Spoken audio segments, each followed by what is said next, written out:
Hi friends, welcome to RA3 academy. क्या आपको पता है कि हमारे अर्थ पे लाइफ है? तो ऐसी लाइफ कहीं और कोई प्लेनेट पे हो सकती है। हाँ जी, कोई और प्लेनेट पे भी लाइफ की पॉसिबिलिटी तो है। साथ में आपको पता है कि हमारे सोलर सिस्टम के बाहर भी कुछ प्लैनेट्स है जिसे हम एक्सो प्लैनेट्स कहेंगे। हमारी सोलर सिस्टम के बाहर के प्लैनेट्स मतलब कि ऐसे प्लैनेट्स की जो दूसरे कोई स्टार के अराउंड में रिवॉल्यूशन कर रहे हैं। तो ऐसे भी प्लैनेट्स है जहां पे लाइफ की पॉसिबिलिटी हो सकती है और हमें पता है कि एग्जैक्टली कौन से प्लैनेट को हमें देखना है। कभी भी अगर हम कोई प्लेनेट को ढूंढते हैं, कभी भी कोई प्लेनेट खोजा जाता है, तो हम वहां पे लाइफ पॉसिबल होगी कि नहीं वो ऐसे ही हम कह सकते हैं। मतलब कि we know where to find a life. आपको जानना है वो क्या है, तो ये वीडियो को लास्ट तक देखिए। आपको पता चल जाएगा कि हम किस तरह से देखते हैं, हमें कैसे पता है कि लाइफ कहाँ पॉसिबल हो सकती है। अभी तक हमने वीनस तक किया है, सोलर सिस्टम हमने स्टार्ट किया था। और आपको मेरा क्वेश्चन याद है, एक डाउट हमने छोड़ा था ना कि वीनस के लिए दो थियरीज सजेस्ट की थी हमने, और वो दो थियरीज में से कौन सी करेक्ट होगी। आपने कुछ सोचा, कुछ आंसर मिला आपको? चलिए अब मैं बताती हूँ मुझे क्या लगता है। देखिए, दोनों थियरीज है, दोनों ही पॉसिबल हो सकती है, लेकिन मुझे लगता है कि ज्यादातर हमारी जो फर्स्ट थियरी थी ना कि वीनस पहले अर्थ जैसा होगा और अभी वो ये हालत में पहुंच गया, मतलब कि वीनस पे पहले लाइफ होगी। यस, फॉस्फीन गैस की वजह से हमें ये पता चला है कि शायद वहां पे लाइफ पॉसिबल होगी। लाइफ मतलब माइक्रो ऑर्गेनिजम्स भी हो सकते हैं, बैक्टीरियाज, वायरसेस, ऐसा कुछ भी हो सकता है, लेकिन लाइफ तो है ना वो। तो ऐसी कोई लाइफ पॉसिबल होगी। कैसे फॉस्फीन से पता चला। और दूसरा कि हमें ये भी पता है कि वहां पे ओशंस थे पानी के, तो ये ओशन से इसीलिए भी हम कह सकते हैं कि वहां पे शायद लाइफ पॉसिबल होगी। और वीनस की ग्रीन हाउस इफेक्ट पहले ऐसी नहीं होगी आज जो है, बाद में जाके धीरे धीरे टेम्परेचर बढ़ता गया और वहां पे आज जो कंडीशन है कि अभी लाइफ नॉन एग्जिस्टेंट है वहां पे, और इसी तरह से वीनस आज की हालत में पहुंचा है। तो मुझे तो ये लगता है कि फर्स्ट थियरी इज पॉसिबल, वो पॉसिबिलिटी हो सकती है। और इसीलिए हमें तो वीनस पे अभी देखना ही है कि एक्चुअली है क्या, ताकि हम हमारी अर्थ को बचा पाए। चलिए अब हम आगे चलते हैं नेक्स्ट प्लेनेट की ओर। और नेक्स्ट प्लेनेट कौन सा है? यस, हमारी प्यारी पृथ्वी, अर्थ। तो अर्थ के बारे में जानते हैं आप। ये हो गई हमारी अर्थ, तो ये हो गई हमारी अर्थ। अब चलो इसको भी तिलक करना है, तो अर्थ को हम कौन सा तिलक करेंगे? अर्थ को हम तिलक करेंगे एक का। क्यों? याद है तिलक हम क्यों कर रहे थे?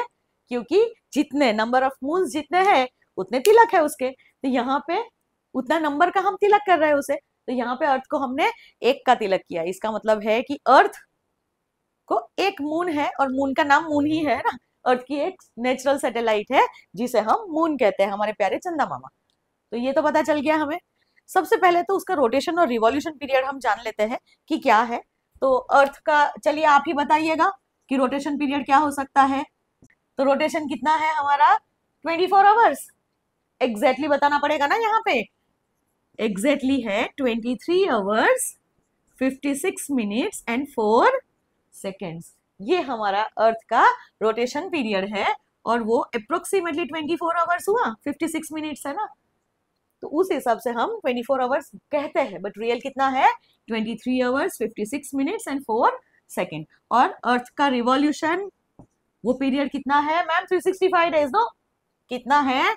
365 एंड 1/4 डेज।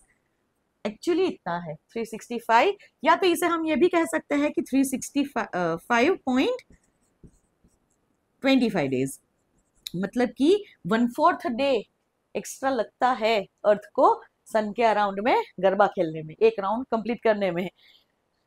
और ये 365 एंड 1/4 डेज है। उसी वजह से आपको पता होगा कि हर 4 साल में लीप ईयर आता है, कि जब हम 366 डेज करते हैं, क्योंकि कैलेंडर में 1/4 डेज हम काउंट कैसे करेंगे। सो इसीलिए हमारा जो कैलेंडर है उसमें हम क्या करते हैं?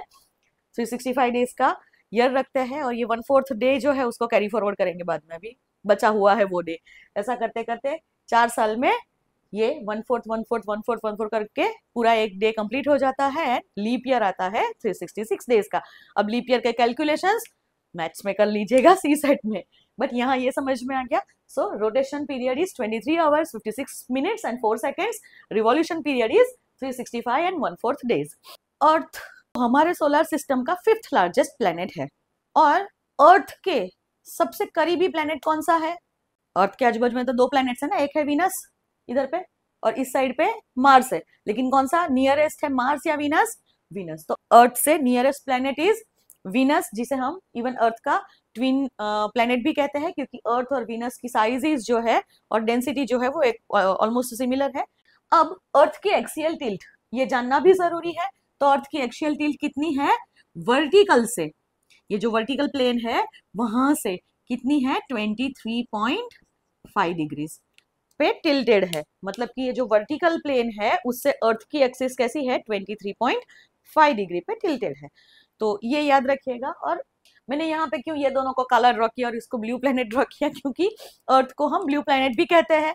ब्लू प्लेनेट क्यों कहते हैं? बिकॉज अर्थ पे 71% वाटर है। दूर से देखोगे तो नीली नीली अर्थ दिखती है, हमें ब्लू कलर की दिखती है, इसीलिए उसे ब्लू प्लेनेट कहते हैं। एंड यस, अर्थ पे लाइफ पॉसिबल है। तो लाइफ क्यों पॉसिबल है अर्थ पे?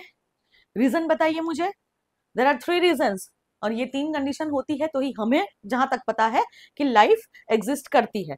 तो ये 3 कंडीशंस कौन सी है लाइफ पॉसिबल होने के लिए कोई भी प्लेनेट पे? तो ये 3 कंडीशन हम यहाँ पे ही देख लेते हैं, क्योंकि ये तीनों कंडीशन अर्थ पे मीट करती है। फर्स्ट इज, अगर आपको पता है तो कमेंट करके बताइए कि कौन सी कंडीशंस है। जो भी एक आता है तो एक बताइए। फर्स्ट है कि अर्थ पे एटमॉस्फेयर है। एटमॉस्फेयर का होना वो बहुत इंपॉर्टेंट फैक्टर है कि अर्थ पे लाइफ एग्जिस्ट करे। एटमॉस्फेयर के बिना सांस कहां से लेंगे भाई? और एटमॉस्फेयर भी कैसा कि जो हमें जरूरत है हमारी लाइफ के लिए, जो एसेंशियल है, वो गैसेस का भी एकदम प्रोपोर्शन में होना, प्रोपोर्शन ठीक ठाक होना। तो एक तो atmosphere with proper proportion of gases, तो ये एक है रीजन। दूसरा रीजन है अर्थ पे लाइफ एग्जिस्ट करने का, वो है कि water is in liquid form. Presence of water नहीं बोल सकते, क्योंकि बहुत सारे ऐसे प्लैनेट्स है जिसपे वाटर है बट वो फ्रोजन है, और फ्रोजन वाटर में मतलब कि आइस है, अगर बर्फ है तो बर्फ में लाइफ पॉसिबल नहीं हो सकती है। लाइफ पॉसिबल होने के लिए, और हमें ये पता है कि हमारे अर्थ पे भी फर्स्ट लाइफ, फर्स्ट अमीबा जो सिंगल सेल ऑर्गेनिज्म जो हमारी अर्थ पे फर्स्ट जन्मा था, वो कहाँ जन्मा था? ओशंस में, क्योंकि पानी था वहां पे। So water in liquid state is second condition कि लाइफ इसीलिए पॉसिबल है। और थर्ड कंडीशन कौन सी है? Third condition is temperatures. Temperatures ऐसे है कि नहीं बहुत ज्यादा भी नहीं है और बहुत कम भी नहीं है, ये दोनों कंडीशन होनी चाहिए। अगर बहुत माइनस में ही टेम्परेचर रहेंगे, या कभी ऐसे कि बहुत माइनस में चले जाए टेम्परेचर पूरे अर्थ पे, तो भी लाइफ सीज करेगी, लाइफ बचेगी नहीं, लाइफ पॉसिबल नहीं हो सकती है। और टेम्परेचर अगर बहुत हाई है तब भी लाइफ पॉसिबल नहीं हो सकती है। फीवर आता है तो कैसा लगता है ना, अगर बहुत फीवर आ जाता है तो डॉक्टर कहते हैं ना कि फीवर को सबसे पहले कंट्रोल करना पड़ेगा। क्यों? क्योंकि वो फेटल हो सकता है हमारे लिए। और इसीलिए लाइफ पॉसिबल होने के लिए, कोई भी टाइप की लाइफ पॉसिबल होने के लिए, बहुत गर्मी भी अच्छी नहीं है और बहुत ठंडी भी अच्छी नहीं है। सो हमारे अर्थ का टेम्परेचर ऐसा है कि जो लाइफ को सस्टेन करने के लिए इंपॉर्टेंट है। तो ये 3 कंडीशन है। First, atmosphere with proper amount of gases. Second, presence of water in liquid form. And third is optimum temperature, ऐसे टेम्परेचर कि जिससे लाइफ पॉसिबल हो। तो ये 3 कंडीशन है जिसकी वजह से अर्थ पे लाइफ पॉसिबल है। और दूसरा, मैंने एक्सियल टिल्ट यहाँ पे स्पेसिफिकली लिखा है। ये स्पेसिफिकली इसीलिए लिखा है मैंने एक्सियल टिल्ट के बारे में, बिकॉज एक्सियल टिल्ट इंपॉर्टेंट है। एक्सियल टिल्ट होने की वजह से मतलब कि अर्थ जो है उसकी एक्सिस वो थोड़ी सी 23.5 के एंगल पे होने की वजह से होता क्या है, यहाँ पे सीजन्स एग्जिस्ट करती है। सीजन्स के बारे में हम आगे और डिटेल में पढ़ेंगे कि अर्थ में सीजन्स कैसे होती है। बट अभी इतना याद रखो कि सीजन्स अगर सीधी ही एक्सिस हो तो सीजन्स पॉसिबल नहीं है।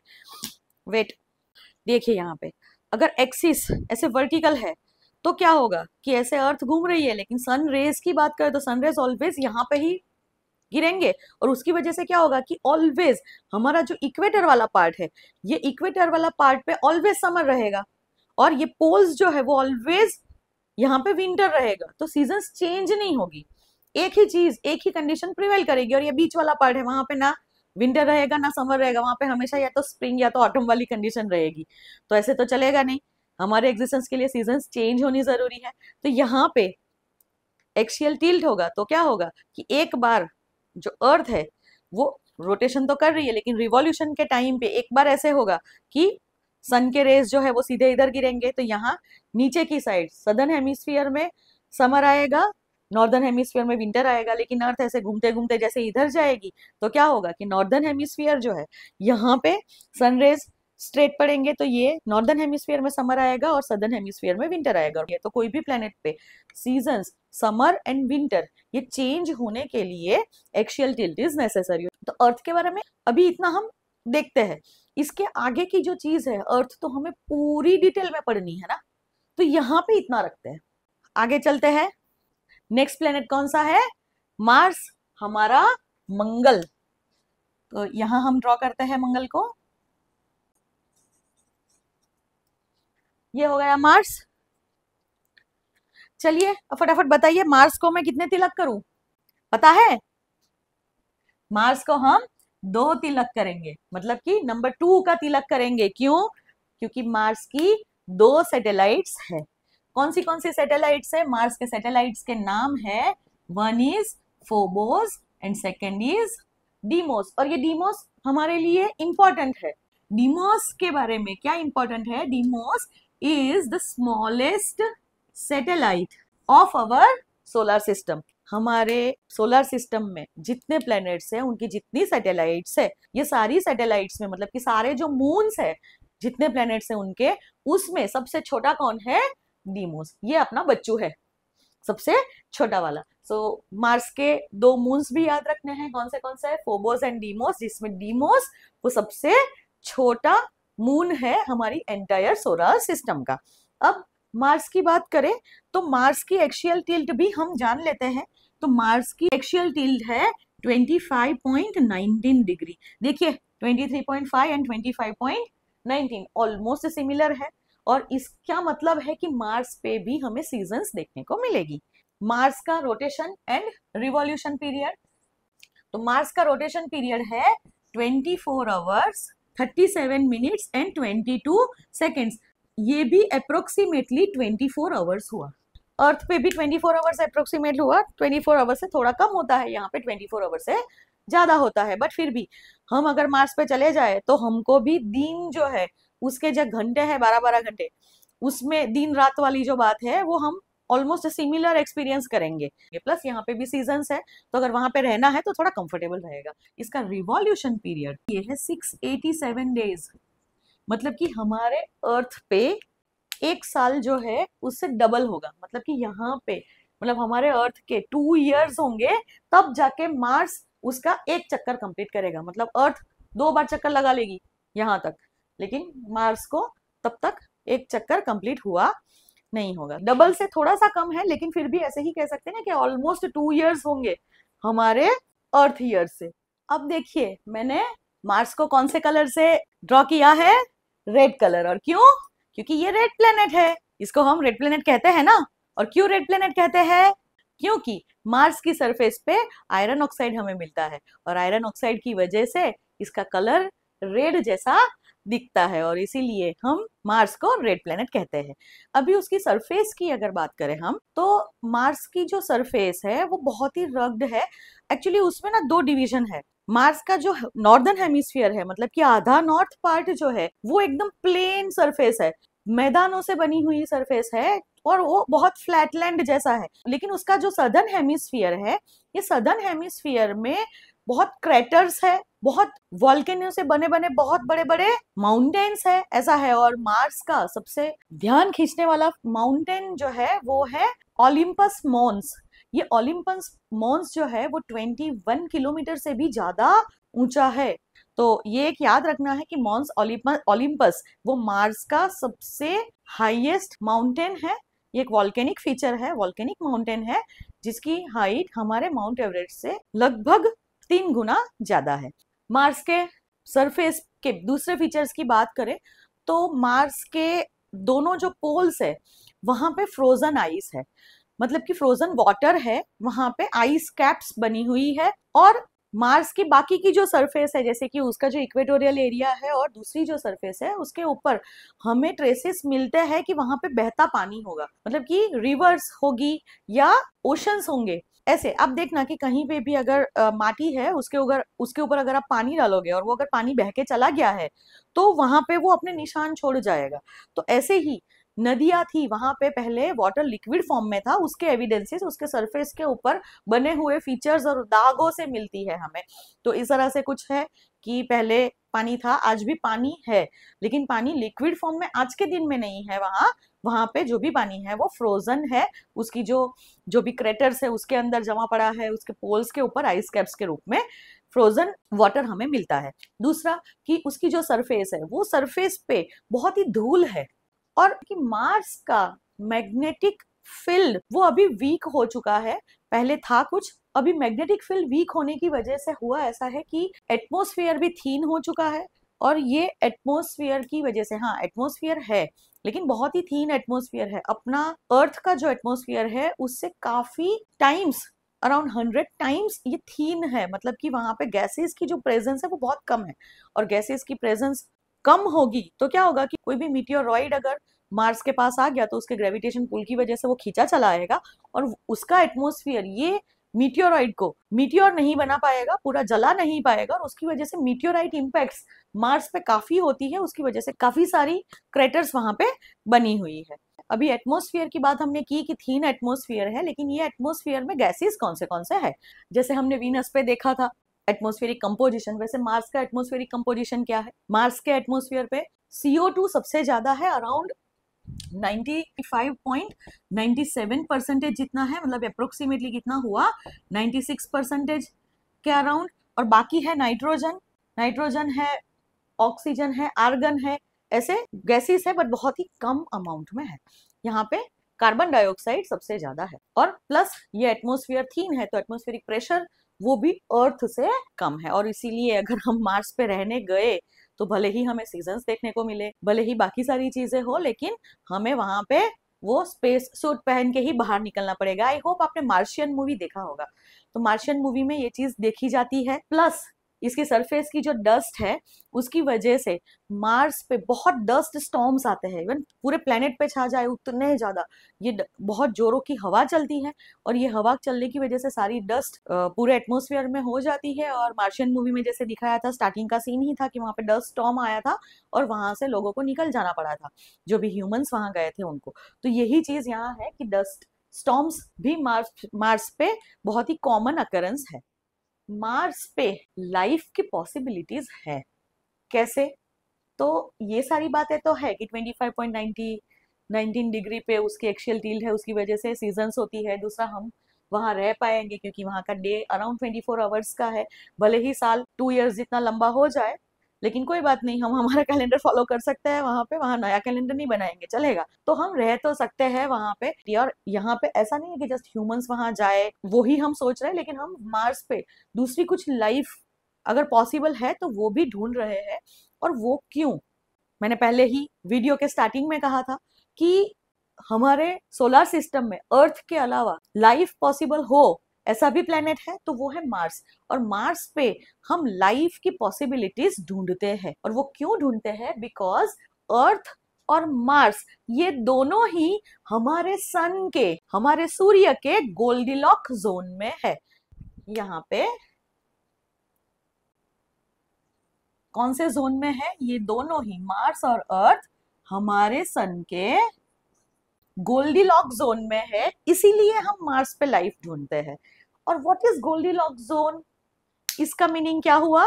गोल्डीलॉक जोन मतलब कि कोई भी स्टार के अराउंड में ऐसा एक जोन, ऐसा एक डिस्टेंस, एक बेल्ट मिलेगा वो डिस्टेंस का। तो ये एक ऐसा जोन, ऐसा एक डिस्टेंस की जहां पे टेम्परेचर्स लाइफ सस्टेन करने के लिए ऑप्टिमम हो, तो ऐसे जोन को हम गोल्डीलॉक जोन कहेंगे। मतलब कि हर एक स्टार के अराउंड में मिलेगा, सन है तो ये डिस्टेंस पे हमें मिलता है। अगर कोई बड़ा स्टार होगा कि जिसकी एनर्जी ज्यादा है तो ये गोल्डीलॉक जोन हमें थोड़ा दूर मिलेगा, ऐसे करके दूर। और अगर सन से छोटा स्टार होगा तो गोल्डीलॉक जोन उसके पास में मिलेगा, लेकिन होगा। और जब भी हम कोई भी आउटर प्लेनेट, हमारे सोलर सिस्टम के बाहर की कोई प्लेनेट अगर हमको मिलता है, तो फर्स्ट साइंटिस्ट ये देखते हैं कि ये स्टार, जो भी उसका स्टार है जिसके अराउंड में वो प्लेनेट रिवॉल्यूशन कर रहा है, वो स्टार के गोल्डीलॉक्स जोन में वो है कि नहीं। देखो अभी गोल्डीलॉक्स जोन तो वहीं पे होगा, लेकिन वहां अगर कोई प्लेनेट है तो वहां लाइफ पॉसिबल हो सकती है। और हमारे सन के गोल्डीलॉक्स जोन में ये दो प्लेनेट आते हैं। वैसे ही आउटर प्लैनेट्स के लिए भी ऐसे होगा कि गोल्डीलॉक्स जोन तो डिस्टेंस है एक, तो वो डिस्टेंस पे अगर हमें कोई प्लेनेट मिलता है तो हम फिर वहां देखते हैं, वो स्टार के लिए हमारी क्यूरियोसिटी बढ़ जाती है और हम फिर वहां पे लाइफ की पॉसिबिलिटी ढूंढने का ट्राई करते हैं। सो मैंने जो कहा था वो सीक्रेट अब पता चल गया कि हमें पता है कि हमें कहाँ देखना है। तो कोई भी स्टार हो, हम हर एक स्टार के गोल्डीलॉक्स जोन कैलकुलेट कर सकते हैं, क्योंकि स्टार जो है उसके साइज और उसकी ब्राइटनेस से, उसकी ल्यूमिनोसिटी से हमें पता चलेगा कि वो स्टार का गोल्डीलॉक्स जोन हमें कितने डिस्टेंस इसमें मिलेगा। फिर हम वो डिस्टेंस इसको चेक करते रहते हैं, और अगर वो डिस्टेंस पे हमें अगर कोई प्लेनेट मिल जाता है तो वो प्लेनेट उसके गोल्डीलॉक्स जोन में है, तो वहां पे लाइफ पॉसिबल होगी, ऐसा हम कह सकते हैं। और इसीलिए मैंने कहा था ना कि हमको ढूंढना कहाँ है वो हमें पता है। नो डाउट अभी तक हमें ऐसे प्लैनेट्स तो मिले हैं कि जो गोल्डीलॉक्स जोन में हो, लेकिन वहां पे लाइफ की पॉसिबिलिटी अभी तक हम नहीं ढूंढ पाए हैं। आई होप कि आज का वीडियो आपको समझ में आया होगा। अगर कुछ डाउट है, कुछ अगर आपको समझ में नहीं आया है, तो प्लीज मुझे कमेंट करके बताइएगा। अगर वीडियो पसंद आया है तो उसे आप लाइक कीजिए। अगर सब्सक्राइब नहीं की है चैनल अभी तक तो सब्सक्राइब कीजिए। ये नॉलेज को और आगे बढ़ाने में मेरी हेल्प कर कीजिए। वीडियो को ज़्यादा से ज़्यादा शेयर कीजिए। मैं यहाँ पे पूरा सिलेबस ज्योग्राफी का कंप्लीट करवाने वाली हूँ। तो जो स्टूडेंट्स ऐसे हैं कि जो पुअर बैकग्राउंड से है, जो कोचिंग अफोर्ड नहीं कर सकते हैं, उनके लिए ये वीडियोस बहुत ही इम्पोर्टेंट होंगे। घर बैठे वो पढ़ाई कर पाए और वो भी आगे बढ़ पाए, यही मेरी इच्छा है। और इसीलिए आप जितना हो सके मेरे वीडियोस को शेयर कीजिए, ताकि अगर एक स्टूडेंट को भी मेरे वीडियोस से हेल्प होगी तो मुझे बहुत खुशी होगी। नेक्स्ट वीडियो में फिर आगे के प्लैनेट्स हम देखेंगे, और 4 प्लैनेट्स हमारे बाकी है। आज के लिए इतना ही। बाय।